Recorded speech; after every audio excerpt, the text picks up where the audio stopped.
नाज़रीन आदाब, आप देख रहे हैं उर्दू चैनल और मैं हूं आपका मेज़बान मोहतश मेहती शाम। उर्दू चैनल के खुसूसी प्रोग्राम खास खबर में आपका खैर मकदम है। नाज़रीन, साबिक वज़ीर आला जम्मू कश्मीर डॉक्टर फारूक अब्दुल्ला ने सब ज़िला हस्पताल सुरन कोट का दौरा किया। इस दौरा के दौरान उन्होंने टोपीपीर इलाका में ज़ख्मी होने वाले ज़ख्मियों से मुलाकात की और उनकी हौसला अफजाई की। बाद अज़ां उन्होंने ज़राए अबलाग के नुमाइंदगान के साथ भी बात की। उनका क्या था कहना, आइए दिखाते हैं आपको एक रिपोर्ट। हम लोग नहीं हैं आतंकवाद के साथ, कभी रहे नहीं हैं, कुर्बानियाँ दी हैं आतंकवाद के खिलाफ, मगर वो आ रहा है, उनको रोका नहीं जाता, पूरे ट्रेंड है। और हमारे सिपाहियों को, हमारे अफसरों को, हमारे पुलिस के अफसरों को गोली मारने शिकार कर रहे हैं।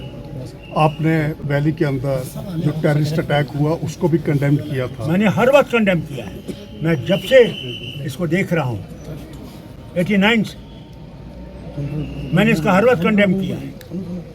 इससे कभी किसी का हल नहीं निकल सकता, गोलियों से कभी हल नहीं निकलता, बातचीत से हल निकलता है। डॉक्टर साहब, time and again you were advocating for the dialogue process. देखिए, dialogue will have to take place. खुद वज़ीर आज़म ने क्या कहा, लड़ाई का दौर ख़त्म हो गया, अब बातचीत का दौर है।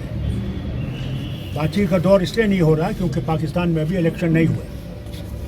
इलेक्शन होने के बाद जब वहाँ पे नई हुकूमत बनेगी और यहाँ पे भी इलेक्शन हो जाएंगे, मुझे पूरी उम्मीद है जो भी यहाँ भी हुकूमत बनाएगा वो फिर से बातचीत का एक माहौल पैदा करने की कोशिश करेगा। तो आपको लगता हम है दुआ करते हैं अल्लाह से कि वो दुआ शुरू हो और दुआ किसी नतीजे में पहुँचे और हम लोग इस दुर्घटना से बचते रहें जो हमने आज इतने सालों से झेल रहे हैं। डॉक्टर साहब, ऐसा माना जा सकता है कि जो पूंछ का इंसिडेंट हुआ ये एक नेगेटिव इम्पैक्ट जो है, एक नरेटिव क्रिएट कर रहा है पूरी कंट्री में, कश्मीर में।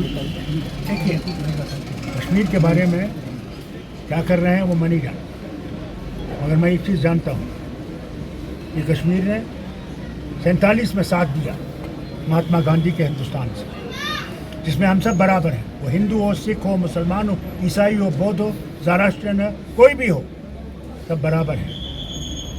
मगर जो नैरेटिव आज मुल्क में बन रहा है जिसमें एक ही कौम को तरजीह दे रहे हैं और दूसरी कौमों को वो पीछे रख रहे हैं, ये मुल्क के लिए अच्छा नहीं है। ये मुल्क के लिए बर्बादी का माहौल पैदा करेगा। जब तक हम उस माहौल को वापस ना करें जहाँ हम सब भाई भाई रहकर रह सकें, आगे तरक्की कर सकें और एक दूसरे का हाथ पकड़ के आगे चलाएं, तब तक हम कभी उस हिंदुस्तान को नहीं बनाएंगे। गाज़ा और फ़लस्तीन का आपने पिछली बार जिक्र किया कि अगर ऐसे ही हालात बढ़ते रहे देखिए, कश्मीर में, हम लोग इस वक्त तीन हुकूमतों के साथ हैं। एक तरफ से पाकिस्तान है, एटॉमिक एनर्जी है, हमारा मुल्क भारत, उसमें भी एटॉमिक एनर्जी है।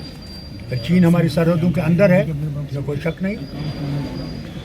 क्या अगर युद्ध होगा तो उसमें हम बचेंगे? कौन बचेगा? बम तो हमारे ऊपर ही गिरेंगे। इसलिए हम हर वक्त ये कहते हैं कि बातचीत के बगैर कोई रास्ता नहीं है। अगर हमने बर्बादी करनी है वतन की तो फिर सोचिए जो करना है, उसमें कोई नहीं है। उर्दू चैनल में आज बस इतना ही। अपने मेज़बान मोहतश मेहती शाम और उर्दू चैनल की पूरी टीम को दीजिए इजाज़त। आप हमारा चैनल सब्सक्राइब करें, वीडियोस लाइक और शेयर करें, कमेंट बॉक्स में अपने तासरात से नवाजें और बेल आइकन लाजमी क्लिक करें। खुदा हाफिज़।